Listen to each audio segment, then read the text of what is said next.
What is going on, everybody? Happy Wednesday and welcome to With Her Two Hands, the weekly show where we celebrate women who build, fix, and make the things that make the world go round. And today I'm really excited. We're going to be having a little bit of a group conversation. Normally we're one-on-one convos, but we're broadening our horizons here and we're going to be doing a little group conversation because I've got two incredible women who are not technically trades women themselves, but they are both tackling ginormous projects coming from completely different areas of life as far as their background goes, tackling two very different types of projects and learning as they go, figuring it out. And I'm really interested to hear their perspective, their experience of tackling a big project like this, as well as just their experience interacting with the automotive industry and the rest of us crazy trade folks that they're having to interact with as they take on these builds. So it'll be very interesting to hear their two perspectives. Before I ask them to join in, I want to thank you guys so much for tuning in and joining us here each week. Remember, you can always go back and listen to all the past episodes on any place where you listen to podcasts. And then you can watch some of the past episodes right here on YouTube. We live stream every Wednesday, and we're going to be sharing a archive episode every Monday night. So twice a week, you get to listen to some awesome inspirational stories from women in the trades from all over the world, not just the US, but all over the world. Really excited also to thank our partner, Drive Time. They have been a huge support in helping this podcast series continue and grow.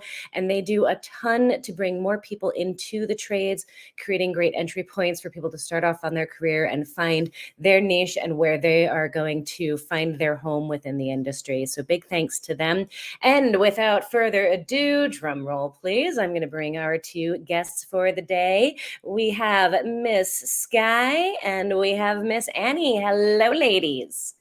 Hey, how's it going? Hello. How are you guys both doing? Awesome. Yeah, I'm doing well. All right, very cool. So let's start out with first things first. Let's have each of you introduce yourselves and tell everybody what you do in your like normal life, your full-time gig, and what your project vehicle is, and then we'll dive deep. Skye, why don't you start us off? Okay, so my name is Skye and I'm in Tucson, Arizona. My normal life, normal being normal. Is that what you meant? Like what I do? Yeah. So I work in cancer diagnostics. I work as a biomedical scientist. And what we're doing is developing specific diagnostics to pair with certain types of drugs that would be given to people who are eligible for those drugs. So we can diagnose and then treat. We don't do the treating. We're the developers. We're part of a large global group that does this, and we partner with other pharma partners. So it's quite fun. So what you're saying is that you are not even remotely related to the automotive industry. Not at all. No, I drive to and from work on occasion. That's and I see cars parked in the lots, but that's it. That's as close as it gets to being involved in it. All right. Awesome. I love it. All right, let's hear from Annie. What is your regular daytime gig? Well, Skye already sounds so much cooler than I do. Oh, whatever. Compared to her, I just do silly things. I don't believe that. I'm up here in Canada and in Alberta, in southern Alberta. And I've kind of found myself doing a lot of things, but the latest thing that I'm doing, and it's always kind of hard to explain. You might have follow-up questions, but I make replica prop helmets for Star Wars collectors and cosplayers. So it's a really, really weird sort of industry and market to be in. And so usually when people ask me what I do, I just say, oh, I just make stuff for people, because that's the easier thing to say. Because it's kind of hard for people to wrap their brains around kind of what I do. But that's what I do, and I ship all over the world. And I do have other side work as well, but that's kind of my main thing that keeps me busy, I other love than it. this other stupid thing that I'm doing. See, So you're a maker in a lot of ways. Like Yeah, for automotive sure. may be a little bit of an outlier and a newcomer to this whole thing, but you've been a maker and a builder for some time, yes? Yeah, forever, I think. and I don't think it's weird. I mean, you're talking to a scientist who has, we're surrounded by a bunch of other scientists, and we fit into this certain group that like to go to Oh Comic-Con yeah. and Oh right. yeah, for sure. No, you're We right don't. in the right We demographic of yes, probably all of my customers. hopefully, yes. Yes, definitely. Yeah. I love it. So I have to ask, when for both of you was your first like interaction with actually working on cars? Well, I'll go first. My first interaction was actually with my mom. She was a single mom, and when things had to get done, she had to do it. And that's just the nature of the way she was, the way she was raised. She was raised in a farm family where everybody built their own everything they invented, they did everything themselves. And so she continued that on. I saw it as a young child. I didn't continue on in that direction, but it was just always, it was a normal thing for us to have to check the oil and do this and do that and change the tires. It was normal. Okay. How about you, Amy? Yeah. I can't think of anything before what I'm doing now. And I'm certain that my dad probably showed me how to do some things. And with my first vehicle, which was a Volkswagen, I was certainly showed how to change the oil. Like that was shown me, but I'm not sure if I ever did it. Okay. All right. And both of you have like some insane builds going on. Like these are, this is not just like, oh, I'm gonna, put some wheels on my car. This is like, I'm gonna do a complete rebuild, a complete revitalization. Wait, let's pull up. Can we pull up a picture of our two projects? Let's see. What have Yeah, we so got let me here? see All here. right. So, oh, Oops, I just removed it. what happened? Okay. Okay, you control it. There we go. So this is I'll start. your build, Skye. Tell us about this Yes. car and how did this become like not just a car that you owned, but a car that you were like, you know what? I don't really know about cars, but I'm gonna do this. Yeah. So one thing that I've always wanted to do is restore a car. That was something that was just interesting to me. And then I was recalling as I was thinking about this chat was that I don't know why this came up, but I wanted to do it restore a 72 Cutlass. I don't know why. And I haven't said that in a long time. But what happened, so I have two kids and they are adult kids now. They're 23 and 24. And I noticed as a single mom, they're leaving the house and now I have like nothing to do. And I was trying to figure out, okay, what hobbies can I do? And I knit and, I've dabbled in other things. But with this, I happened to be with my uncle and kept asking if, what's going on with the Z. So this 1978 280Z was my aunt's. She bought it in 1978. She bought it brand new. And I remember we couldn't go into the car. We couldn't touch it. We couldn't play around it. Like it was fancy, and there was touching it. And over time and over years, she got a new car and this car sat and another cousin of mine used it for a bit and then it sat and then somebody else used it and sat. And my uncle got the idea of starting to restore it and put it back together. And then he retired and it's a large project.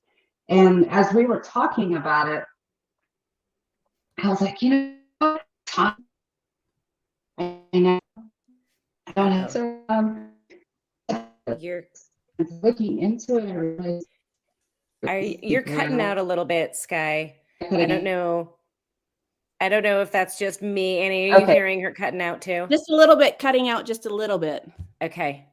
Yeah, she's back and forth. Okay, I'll slow down. You're maybe just talking too fast. Yeah. Oh, here, I know what I can do. No, I know what I can do. I could be talking too fast. I do that too. No, Let me it's just definitely change the a resources. There we a go. Okay. reception thing. All right, we back? I think we're good. Yeah. Go Okay. ahead. All right. Yeah. Can you hear me now? Yes, yes, Okay. go ahead. So it was my aunt's car. My uncle said that I could work on it, no problem. And so I received it. Now it had been sitting in the sun for, I think, about 10 years, maybe 10 years plus when I got it. And so everything, but there was hardly any rust on it, but everything plastic, gone. And similar to, like, I've heard that working on a VW, you have access to a lot of parts. You can find things pretty easily. It's not extremely expensive, and it's the same with the Z. Nissan, still has parts that they've reused over and over again. So I can find them. There are people who love Zs and the Z hobby. Um, so that's how I got it. That's how I got started. Okay. We still haven't really like gotten to like what kind of gave you the like, yes, I can totally take this Oh. on, but we'll come back to that. Let's show Annie's build, and you can tell us a little bit about Okay, what you have going on, Annie, there we with go. your Volkswagen. Oh, well, that's easy. I have a big mess going on. I bought this stupid thing. Oh, I'm just kidding. I love her. I love her. She's my soulmate. So how did she come about? How did this bug, like, I know you're my soul sister in this, because I think air-cooled Volkswagens are the gateway drug to getting into They're the cars. best. They're the best. And yes, like if you own one, you have to learn how to work on them Yeah. because they break a lot, and they're the gateway drug. So for Yeah. you, this is also true. My first build was a Volkswagen Bug. Your first build was a Volkswagen Bug. Why the Bug? How Okay. did you decide that, like, hi, I'm Okay. a person with no experience, I'm going to restore a Volkswagen Bug? Tell us a story. Yeah, I'll tell you a story. So my first vehicle was a 1971 Super Beetle. And I loved it, but I also didn't love it. As a new driver, there's some things about those old cars that, maybe a young driver shouldn't be driving those cars. But going into like university, we had sold it. And I had always known that a Volkswagen would come back into my life and that I would restore one day.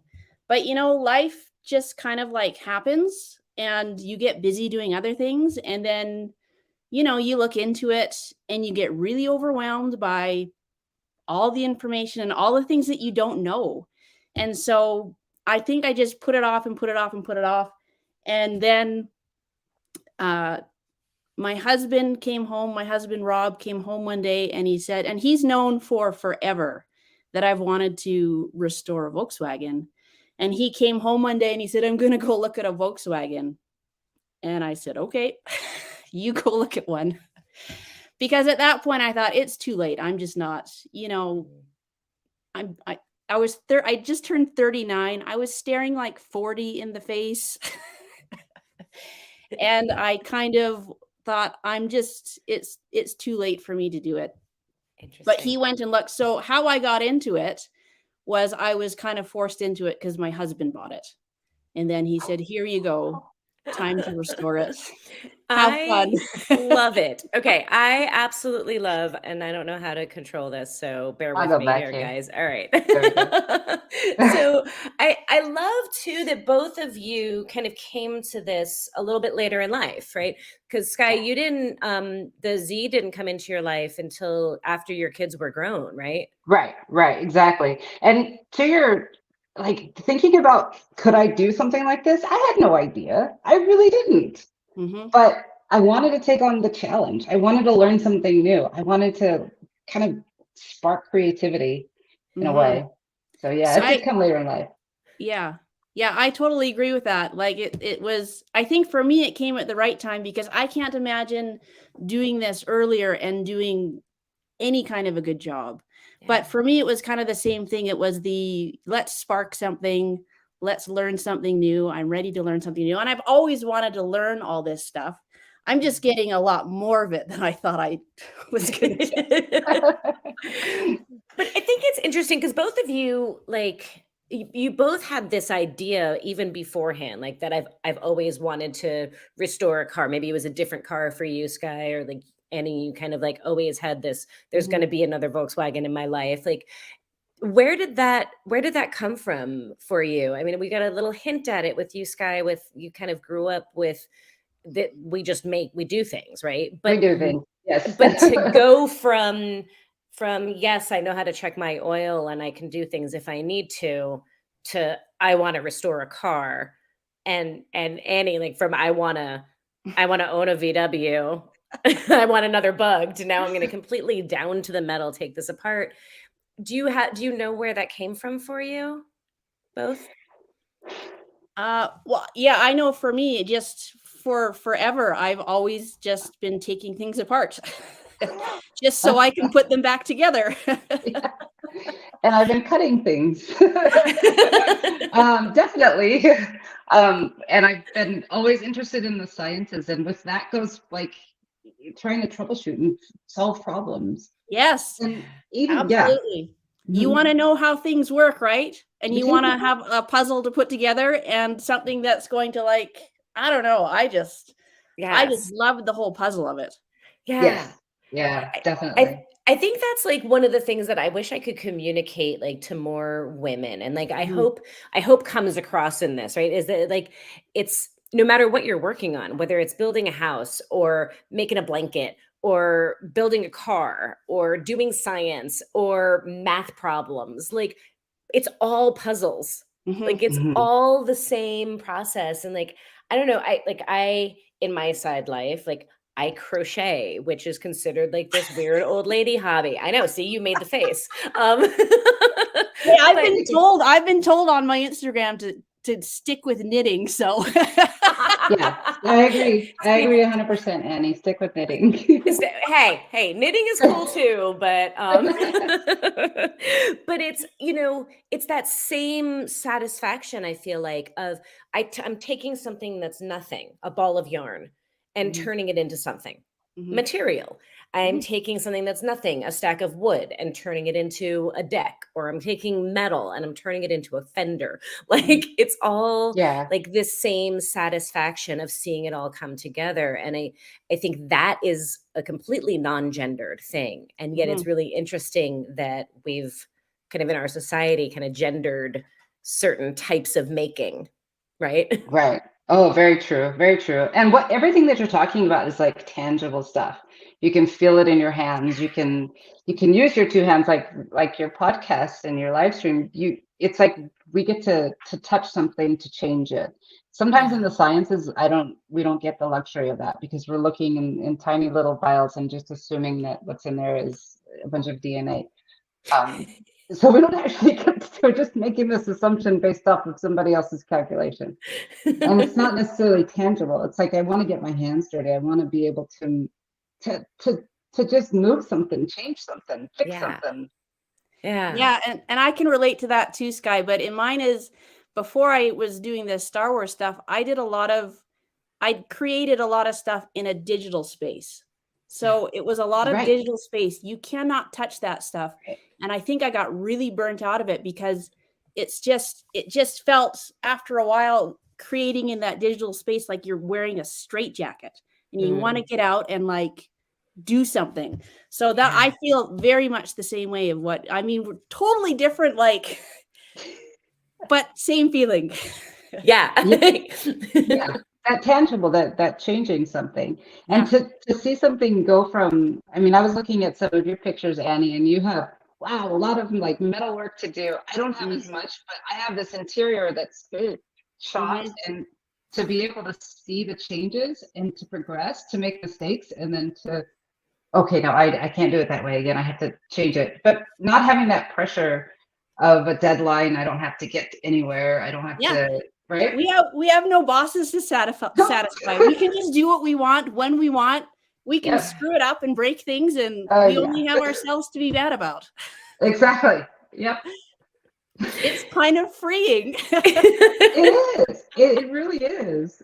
And then you break a bolt in a head, and you have to have it. No, what is I broke a tap. That's what it was. Oh, I yeah. broke a tap Then in you're in the trouble. yeah, I was in trouble. That was bad. So I'm curious for both of you, has your experience thus far matched your expectations? Like, is it what you always like hoped and wanted it to be? Is it harder than you thought? Is it easier than you thought? Is the industry more scary, less scary? Like, what has been your experience compared to your expectations, if you had any? My expectations, it was going to be done in a year. It was going to be easy. I was just going to go in there and clean it out, and it was going to be no problem, and I wouldn't need parts. And then things changed, and I found one part, needed another part, and then all of a sudden I thought, well, this is an automatic Z. What if I upgrade it to a manual? Like it just started to continue and go, go, go. Okay. Yeah. Okay, so that's really the truth of how you got into a deep, big project, is that you didn't think it was a big, deep project. Not at all. And then it turned into what? Yeah, then you got the disease called, while I'm here, I might as well. Exactly. You know what we could do? Mhm. Yeah. Exactly. All right. How about you, Annie? I think it's actually been way funner than I thought it was going to be. I knew it was going to be fun, but I'm having like the time of my life. I love that. But as far as expectations, I think it's taking about as long as I thought it was going to take. So I'm like 28 months into it. And somehow incredibly 100 of those months has been like body work. Like I'm just stuck in body work. 28 months, but 100 of them have been But body 100 work. of those Yep. months is like Mhm. body work. And I Mhm. had someone say, they said, oh yeah, once you're in body work, you're going to feel like you're in jail. And that's how it feels. Like there's no end in sight. So that's one thing that I thought, I was like, oh yeah, body work, that'll be easy. No, it takes so long. I've been doing it since August, and I think it's going to take till next August to get it Now, done. when you say body work, are you talking like the metal work, or are you Yeah. doing like body filler? Everything. Everything. Okay, so wait till you get into the filler I'm just work. doing metal work right now. I'm just doing all the rest of it. I haven't even gotten to that part. No, wait till you Ooh. get to body work. You're in metal work, which there's like like the more time you spend on metal, the less time you spend on filler, right? But either way, I like don't know. there's the filler, that is when you are like, wow, this never ends. Oh, good. I'm so glad. Thank you. And it'll look like they're like a cocaine factory exploded in your garage. Yeah, you have to wear, yeah. Oh my goodness. Yeah. So how are you learning all of this? For both of you, I'll ask this question. How are you, because neither of you came to this with a ton of experience or a ton of knowledge. You're taking on metal work, you're doing body work. Skye, I've seen you tackle all sorts of crazy things, like from completely refurbishing your dash and figuring out how to do that, to diagnosing problems on the engine, like is totally outside of your knowledge base. How are you learning? So the first thing I did was find the FSM. I was looking for the manual, not just the Chilton's manual, but the mechanics manual, like where you have all the details. Yeah. And so granted it was written in the 70s, so it's a little still abbreviated.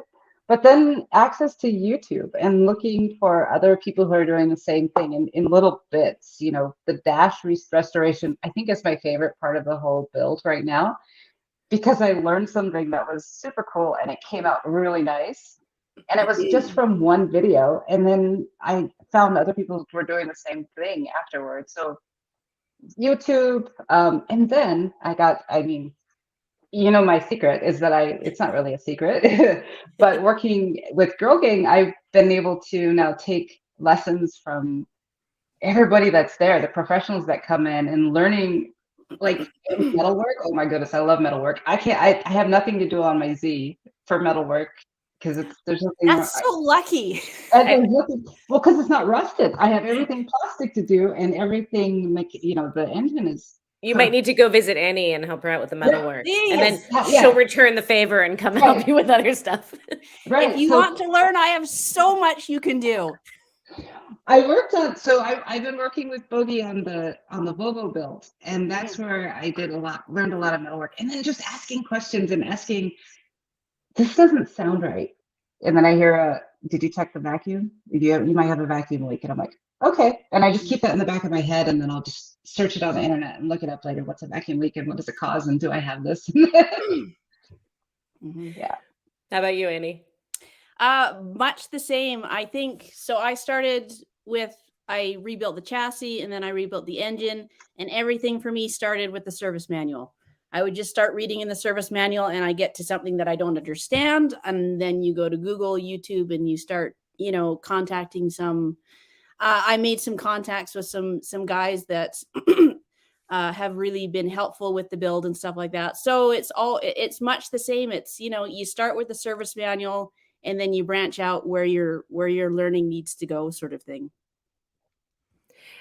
I feel like I say this a lot to people, and like I'm so glad that you both said this, that the owner's manual and the factory manual, like there's so much information. Everything. I mean, everything's there.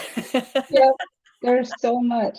And what's funny is I start reading forums, and then as I'm gaining knowledge and I see somebody that put some wrong information in there, like, for instance, well, if you have a 78Z, you need to change the catalytic converter. Well, it didn't come with a catalytic converter. I kind of want to just start getting into I know I'll go down the rabbit hole if I do that, but I want to get in there and be like, you're wrong, but I'm not going to do that.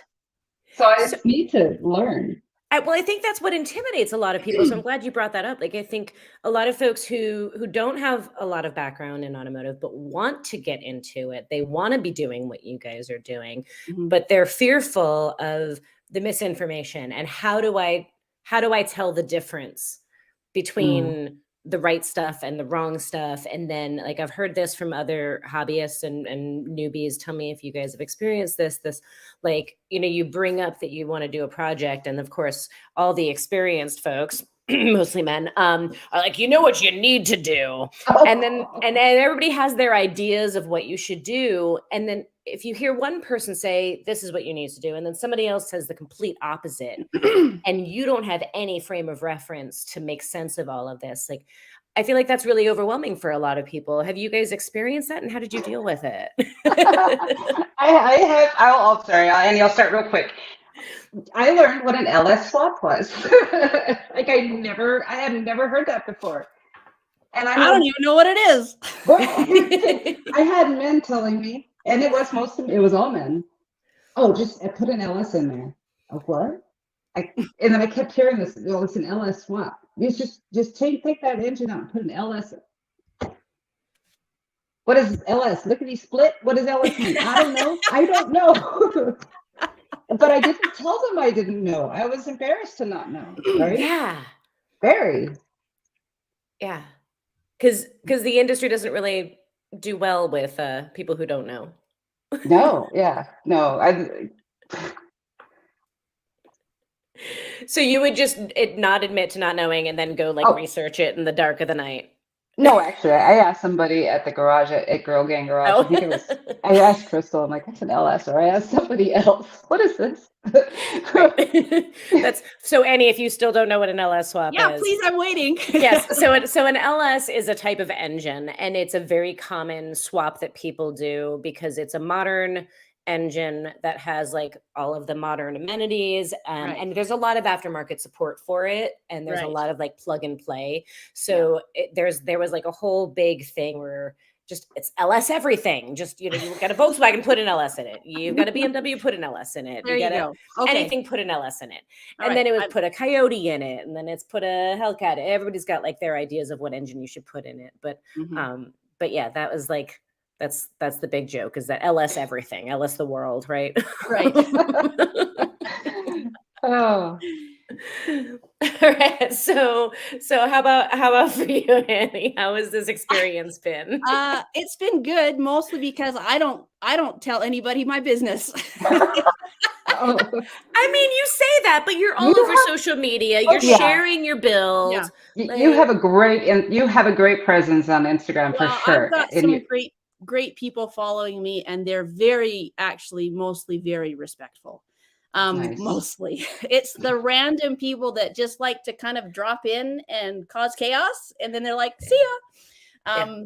But mostly people have been very just like, and it's on Instagram. It's not, I would be reacting very differently if someone was like saying that to my face, but on Instagram, remember everyone, you're not obligated to give them anything. You don't have that obligation to respond or even listen to what they're saying. Yes. But there have been also plenty of times where I've used Instagram as a tool to like troubleshoot things. Yeah. Where I'll show them the problem and I say, I don't really know what I'm looking at. Or, I'm hearing a sound in a wheel. I'm like, I don't know what this is. Do I need to do this and this and that? And most of the time I will get the answer. And so you can crowdsource. I mean, Instagram is it is good and also bad for that. You can crowdsource and get like 100 different answers on 100 different things and no one can agree.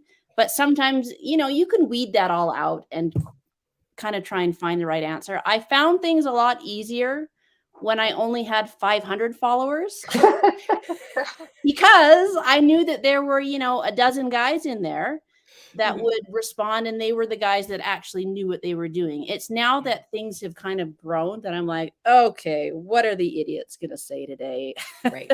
oh, wow. Yeah. Yeah. That's gotta be intense. Like I can't imagine putting yourself out there and learning publicly in the way that you are. I think it's awesome. Yeah, I show everything. I'm not shy to just show whatever I'm doing, and people get upset. They're not always happy with what I've done or how I've done it. It's amazing. I will do a job and I will show it and it's done. Like the job is done and I've done it successfully. But you have like 80 people saying you should have done it this way. And I'm like, did you see the video?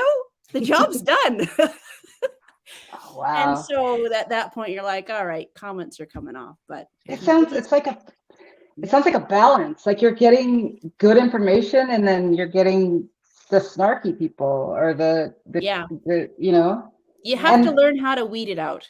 Okay. Because I've been fighting with that. Like my Instagram for the Z is fairly new. I have a private one and I've kept it private. Because of that, I don't want to get any comments or anything, right? No, there was a point where I was like, okay, we're going private. But then I thought, what's the point then? I mean, if I'm going to do this and I'm just showing everything, we just kind of have to ride it out and kind of figure out what the balance is. And I'm still working on that because it's not always fun and easy. Okay, so I have to ask you, because like we're acknowledging like, yes, there is some crap. Right. There's some BS, there's some comments, there's some people telling you what you ought to do, what you should do. Here, let me mansplain this to you. Like all of that kind of stuff like does happen. So it's how to get through that, because that's the thing that intimidates people. That they start asking questions and maybe the first person they ask questions to shuts them down or makes fun of them or laughs at them or just dominates, right? And doesn't take that time. And they get intimidated by it. So how, like, you put yourself out there, you both in your own ways are putting yourself out there, learning as you go, asking the questions, sometimes getting crap, sometimes getting support. How have you pushed through and not let that bother you? Have you hit 40 yet, Annie? Because that's where it starts. What? I said, I passed 40. My F gene is in full force. I don't care what people say. Wait, say that again. Say that again, Annie. I don't care. You said your given F gene has kicked in. Don't give an F. Right. All right. Don't give an F gene. I've said that all the time. As you're 40 and you continue into your 40s, our given F gene dies. And our don't give an F grows. And it really does start at 40, I feel like. But then I hear a lot of these younger girls too. We were potentially going to have a young, like 14-year-old join us tonight. And unfortunately, she wasn't able to. I know we're going to have to have her on again at some point because she's also taking on a build on her own obviously a newbie. She's 14.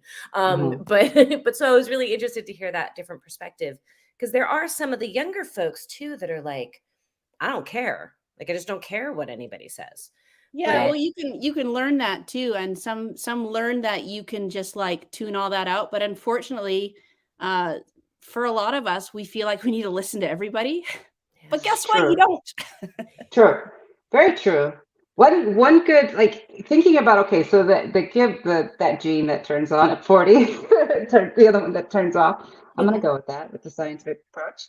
I think, like, in my case, my daughter, who's 23, and she has it turned on. Like, she doesn't She doesn't give. no, she doesn't let things get past her, and she will try everything and do everything. Yeah. And it's this fearlessness that she has, and I don't know if it's riding horses or whatever. Whatever, I don't know where it came from. Maybe me. I don't. Oh no. It totally came from you. But now watching her, it's like, and she's been mentoring other people her age the same way. Like, Yeah. you're resilient. You got this. You can do this. You can do whatever you want. Don't listen to those guys. Just ignore them. She's pretty good about it. That's awesome. Well, I think so So many young ladies also, or women, or just, this is just a general thought. You're waiting for someone to give you permission. Say, yeah, you can do this. Yeah. Like the first time I bought, tools for this, I was like, can I do this? I'm buying like this big welder. Is like, do I have to show like credentials to buy this? No, you can go and buy it. And so I think that's a big part, is we need to teach our young women that you don't need to ask permission to do something that you're passionate about. Just go and find the tools and find the people that will help and support you. Yeah. yeah. Annie, I have a question for Annie. Did you learn welding? Like, did you learn it on your own, or how did you do that? No, very luckily, about 4 years ago, a friend asked me, she said there was a women's welding course at the college, just the local college, and she wanted to do it, and she invited me to go and do it. And I'm really grateful that she did, because if I think I hadn't had that under my belt, I would have looked at this project and said, no way, if I have to learn welding now too, there's no chance I'm going to do it. So I'm actually really grateful that was very serendipitous. Oh, very nice. Very nice. I'm curious, do you think you would have taken it if it wasn't a women's only welding class? No. Okay, talk to me about why, because I get that question a lot. Like, why have all female builds? Why does that matter? Why did you do it as an all female class, but you wouldn't have otherwise? Well, I'll say this. I can hang with the guys. I mean, that's not a hard thing for me to do. Yeah. I can hang with the guys, and after a while they get to know me. They know I can do what I can do. But I think I didn't want to take it as a class, because you just get that, you get a male instructor or other male classmates, and they just want to do it for you.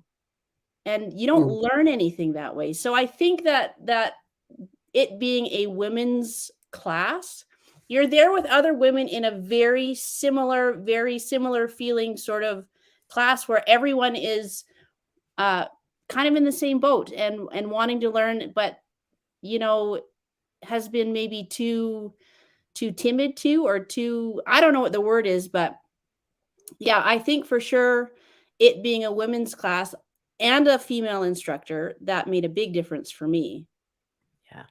Yeah, absolutely. I agree. It's hard to explain that to people. I think it's really hard to convey the challenges that face women coming in as newbies when they don't know something. Like, it's one thing to not know something and learn something new. It's another thing to not know something in a world that you are not necessarily supposed to want to be in. Right. Or maybe not welcome, or like you just feel really intimidated by it. And I think traditionally automotive, welding, the trades in general have been careers that women have not felt encouraged to be present, to put it nicely. So exactly. having that opportunity is really great. Have you experienced much of that? I mean, online, obviously you deal with some of it, but you go into parts stores and figuring out what you want to order and what you want to buy. And what's been your experience there? For me, the parts stores have been kind of funny, because they ignore And then I start ordering something that seems a little odd. Oh, that's a nice car. I'm like, yeah, I'm working on it. Oh, let me tell you all about my build. And then I sit there and listen to their story about what they're doing. Uh-huh. And I'm like, hey, gotta go. But it was always about that. Like, it was, that's been my experience there, yeah. That is definitely, people want to talk about their builds, you know that, right? Like the minute you let somebody That's talk true, about their that's true. builds, you're gonna see all. It's like asking asking a mom to see pictures of their kids, right? Like or dad. Let me not be sexist. Right. Oh yeah, that's true. Oh man, yes. How about you, Annie? I'm curious because the Volkswagen world is like a little bit, I feel like a little bit different, especially air-cooled Volkswagen. It's a bunch of old hippies mostly, Oh right? yeah. Yeah, I've never encountered like the guys that are out there working on their Volkswagens, they're like so supportive and so like awesome to like interact with. You can always tell when you're interacting with someone who's like working on his Volkswagen, especially like online. They're just like they're super, like you said, they're just like old hippies, but they're all super rad and super like supportive. And the thing I love is there's like no gatekeeping of information. They just want to share everything that they know.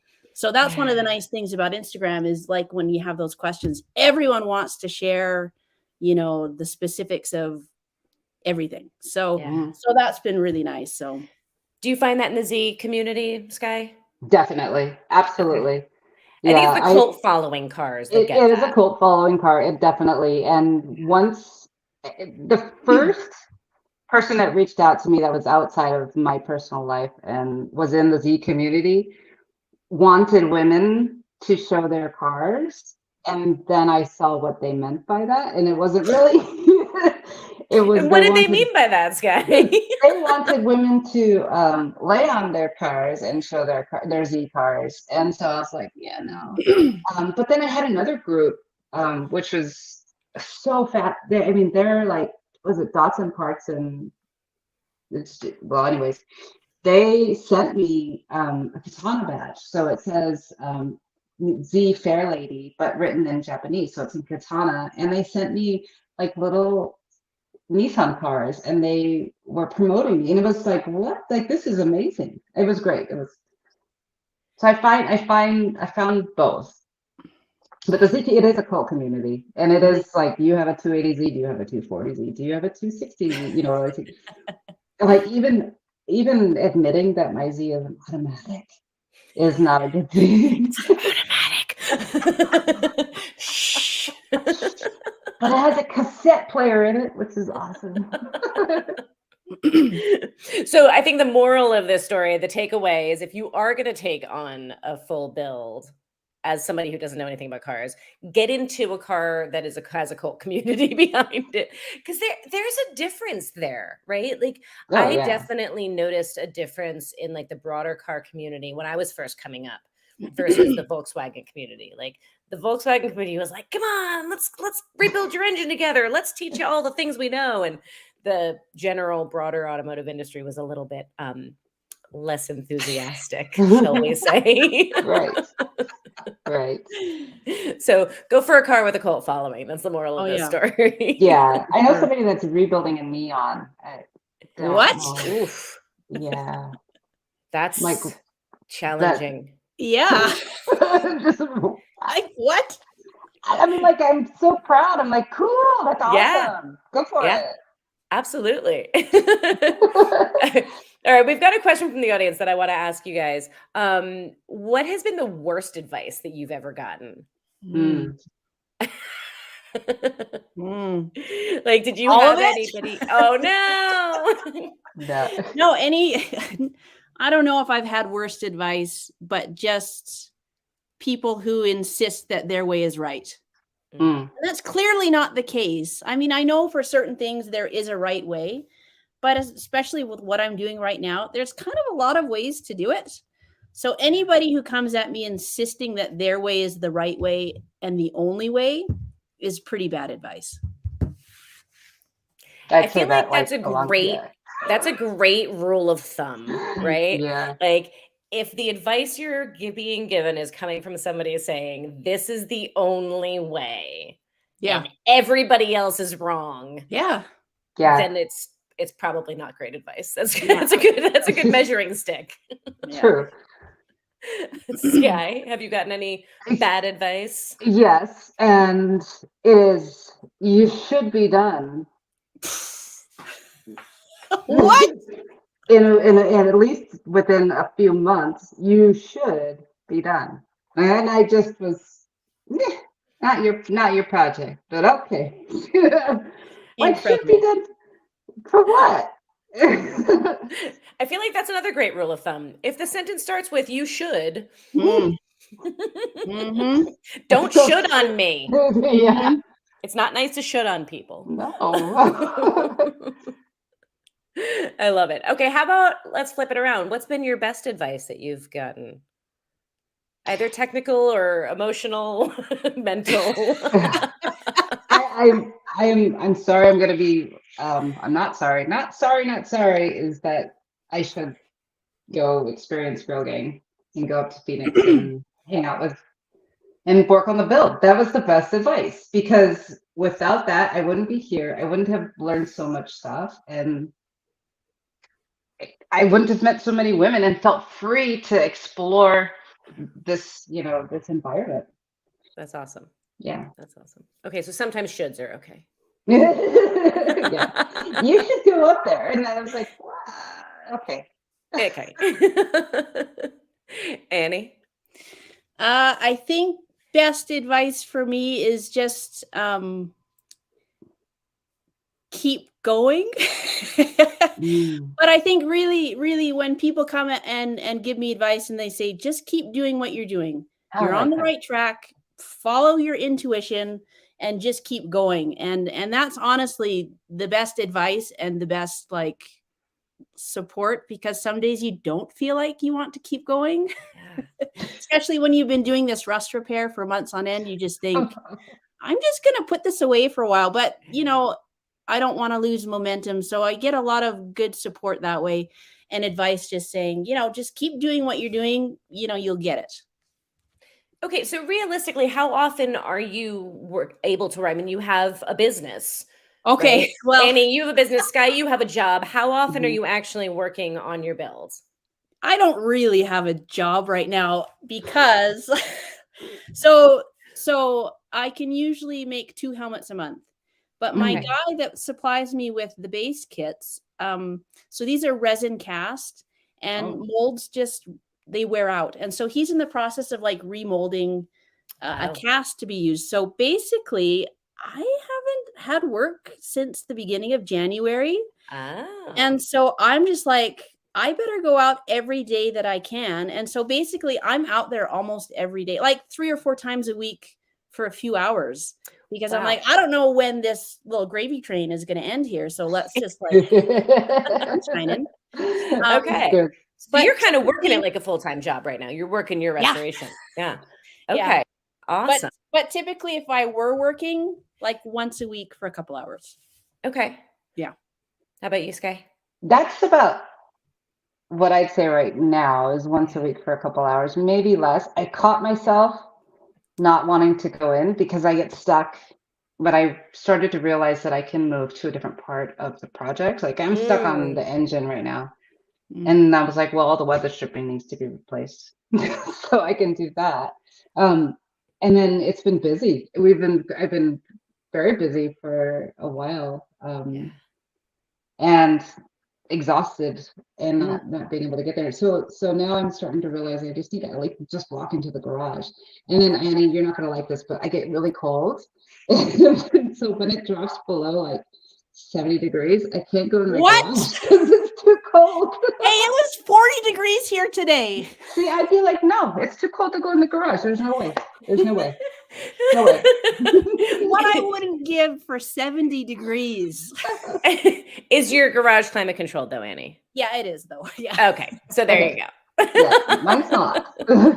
So it's 60 in the garage, and I have to go 60. in there. Right. Yeah, I know.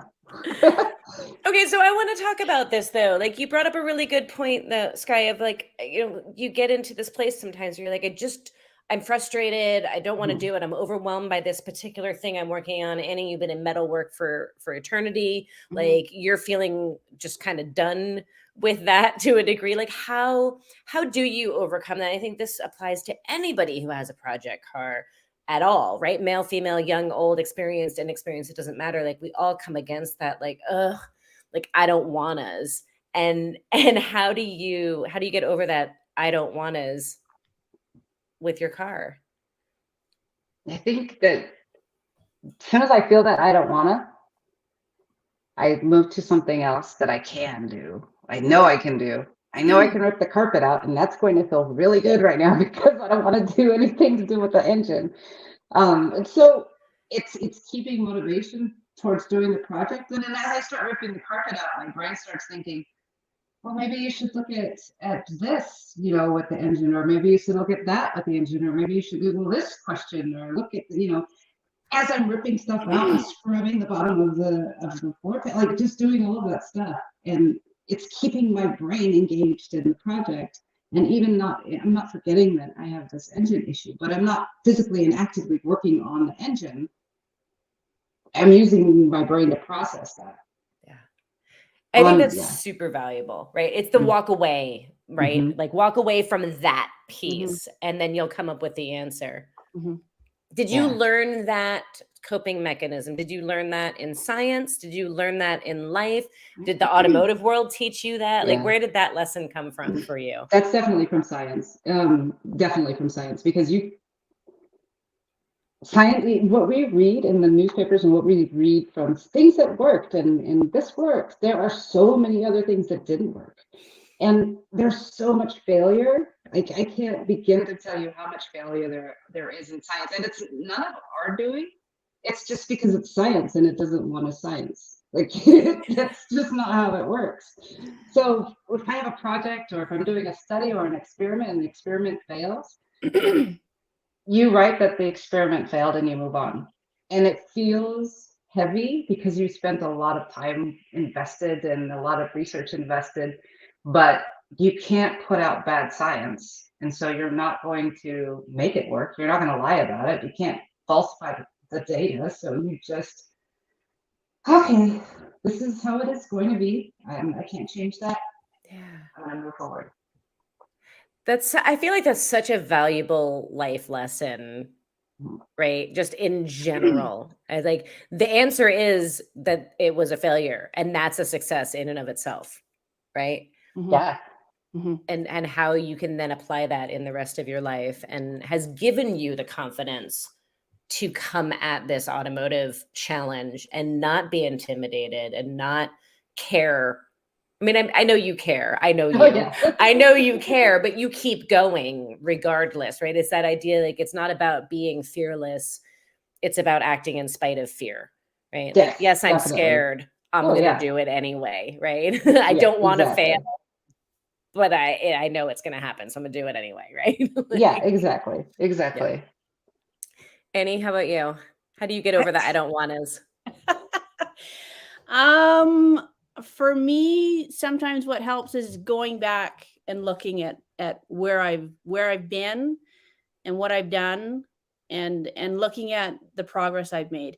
I think that's valuable. I mean, one of the purposes of the whole Instagram is just to document everything. And so sometimes it's really helpful when you think that rust repair, there's no end in sight, to go back and look, well, I've done the chassis and look how beautiful my chassis is right now. And then you go out and you look at your engine. Sometimes I just go out and I start the engine. I'm like, okay, I'm hearing the engine. I can look at this body. Soon everything will be put together. And you just need to distract your mind for a little while, or just have that little reminder of where we're going to get to eventually. And I think that's helpful, just to celebrate what you've done and realize that, yeah, there's still lots of road to go, but you've also covered a lot of ground already. So you have to just keep perspective that way, I think. That's awesome. And I love that there's a theme in like what you both said, right? Like it's about perspective, right? It's Skye, in your case, you were kind of like giving yourself a win, right? Mhm. Like this thing is frustrating me. I'm going to walk away from it. And I'm going to do something that I know is going to be easy, where I Mhm. can like feel accomplished Mhm. and switch my gears, switch my brain, give myself that like, "Ooh, okay, I'm doing good. Like I can do this. Let's go." And any kind of same thing for you is like the things that you have done already Mhm. that are good. You're like, I did that. I can do this. Mhm. Right? That's awesome. That's fantastic advice for people. I think we all need to remind ourselves of those things, right? Like walk away when it gets rough. Yeah, And definitely. not walk away completely for good. Just walk away from that thing, right? Get a little Just perspective. just walk away far enough to get perspective. Right, You know, you get right. so bogged down with all the details and Mhm. hyper focused on this one stupid thing. Just step back and get perspective for a minute and realize that you're doing okay. You're not like Exactly. drowning. Yeah, absolutely. And you're not alone. Like, Yeah. there's so many people that are going through the same stuff. Mhm. There's so many. I mean, almost everybody is going through something similar, you know? Mhm. Yeah.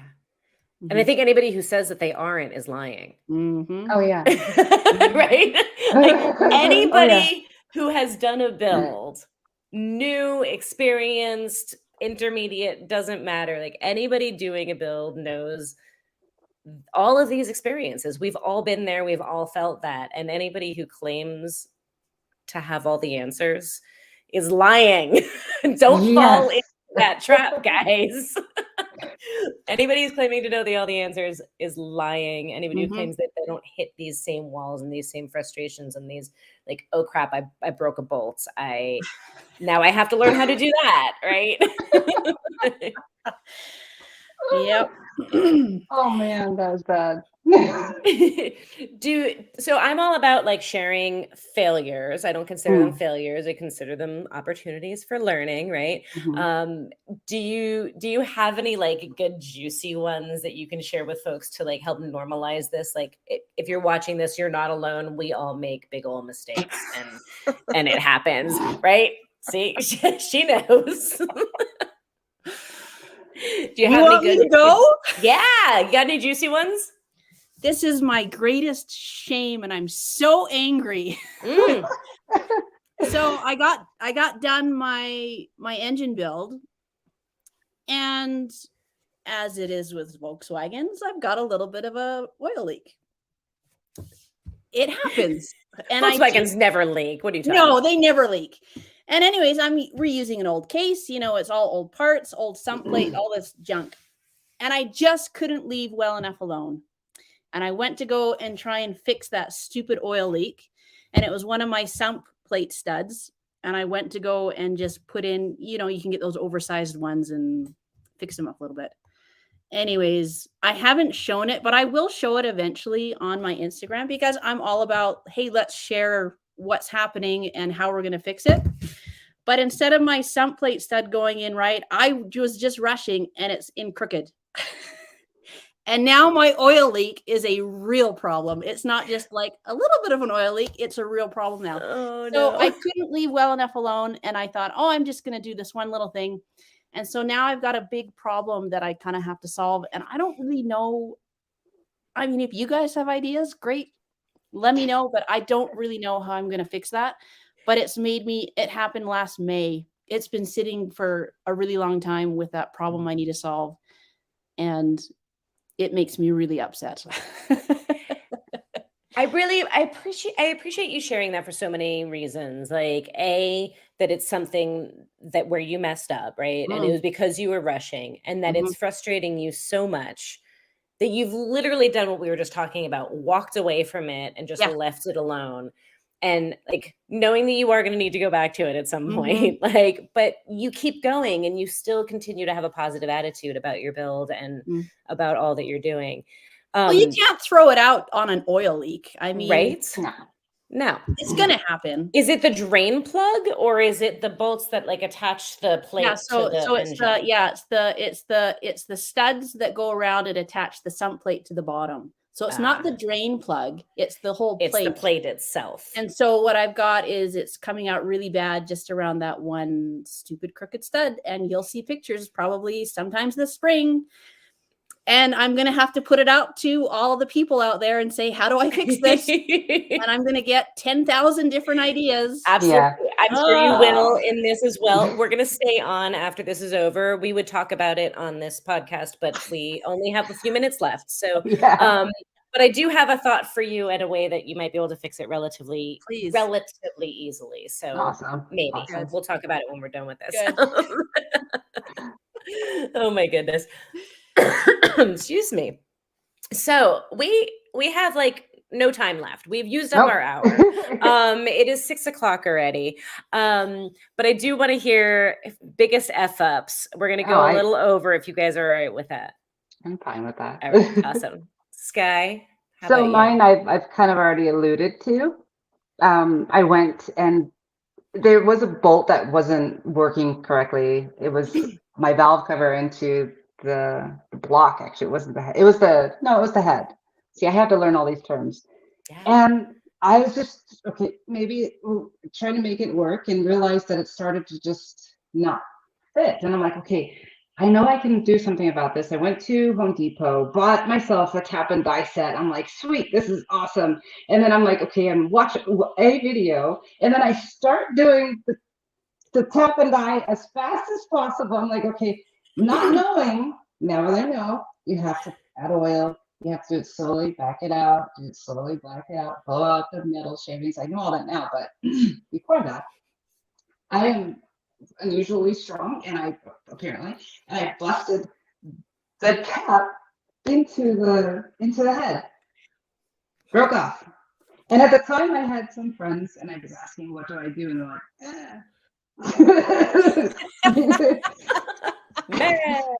So I went back and bought more drills, different types of metal. Like, there's no way to get it out. There's no way. I was done. So I finally took the whole head off and went to the machine shop and said, "Hey." And they're like, "Yeah." They were so nice. They were really, really super cool. And they put a thread cert in there and made it nice for me. But That's awesome. That's awesome that they were really nice to you. And sure. by the way, a thread cert is what we're going to be talking about, Annie. Yes, thank you. That's on my list. There's always a way to fix everything. I remember one of the women in the very first all-female build telling me or asking me, she said, "How did you get so good at fixing all of our F-ups?" Because, when you do a build with a lot of newbies and people who don't necessarily have a lot of experience, she's like, "How did you get so good at fixing all these F-ups?" I'm like, "Because I've F'd up a lot."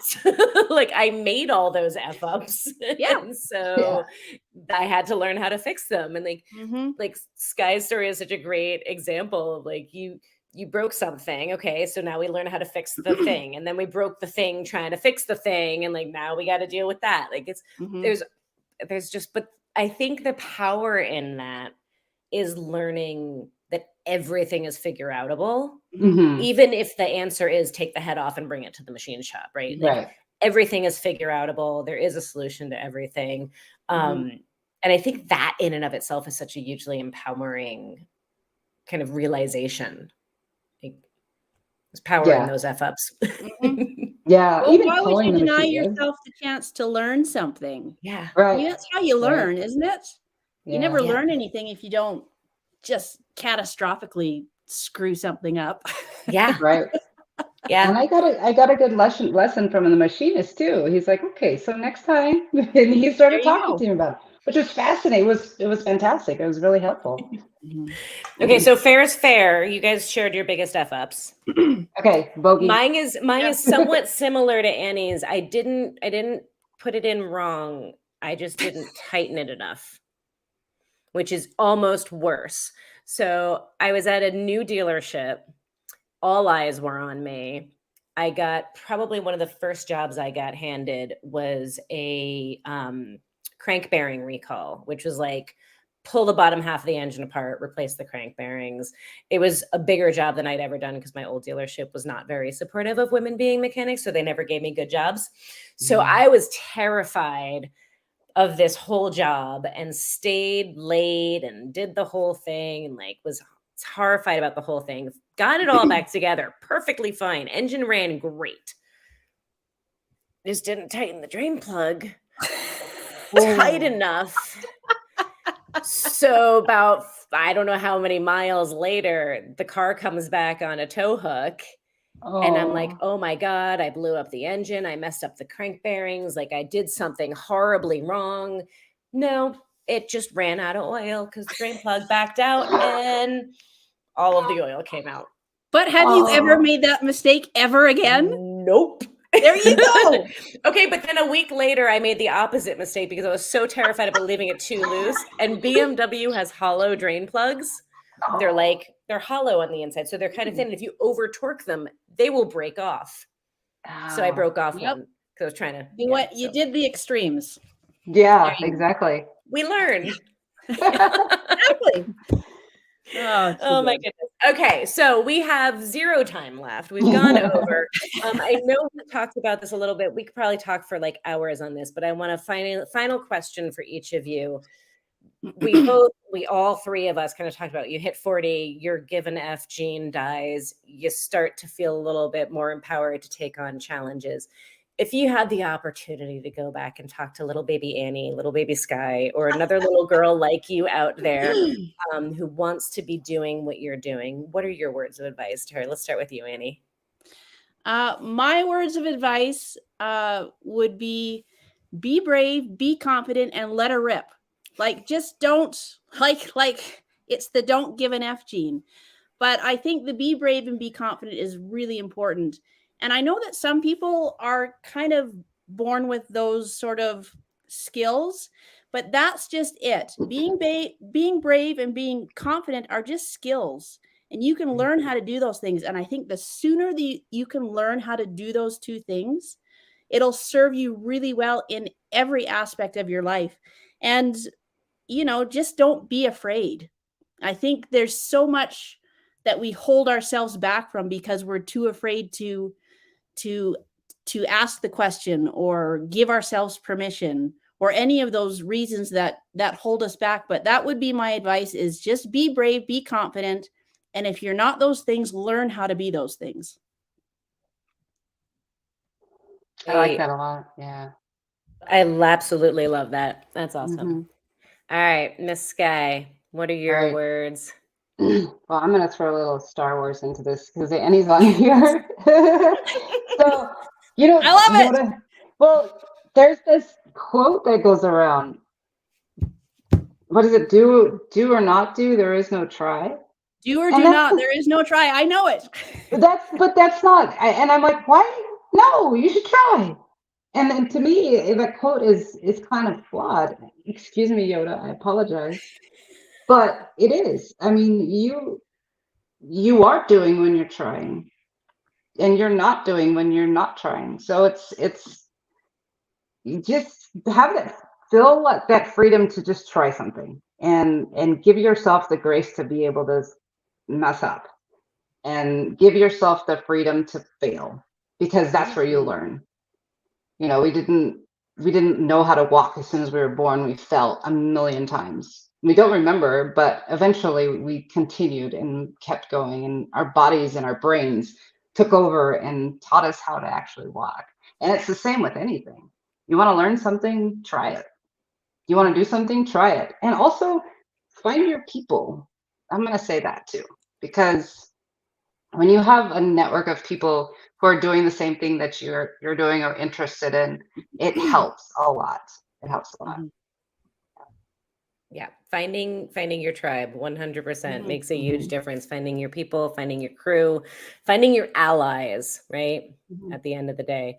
And I love that. Those are both fantastic pieces of advice. I love talking with you both. I feel like we could talk for another 2 hours easily. Let's do it. Episode 2. I know, right? I know. Maybe we're gonna have to start doing like bonus, like where we just keep going longer, and that might have to happen at some point. Yeah, maybe. But for right now, I will be respectful of your time. I'll be respectful of everybody who's watching and their time as well. Thank you guys so very much for tuning in. Let's see, how am I going to do this? I don't know how to do this. I'm learning I'm learning. Okay. So thank you guys so much for tuning in. Thanks to Annie and Skye for joining and sharing their experiences.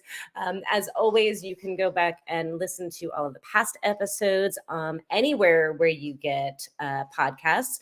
You can also watch all of the past episodes on my Instagram account at Bogey's Garage.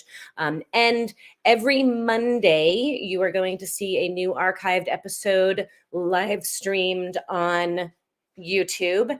I will be live there in the comments with you guys. You can watch the past episodes and we can chat in the comments. And then, of course, every Wednesday, there will always be a brand new episode with another incredible tradeswoman. We've got some great people lined up for the coming months. So make sure you stay tuned. Make sure you're following this channel. Hit like, hit subscribe, hit the alerts.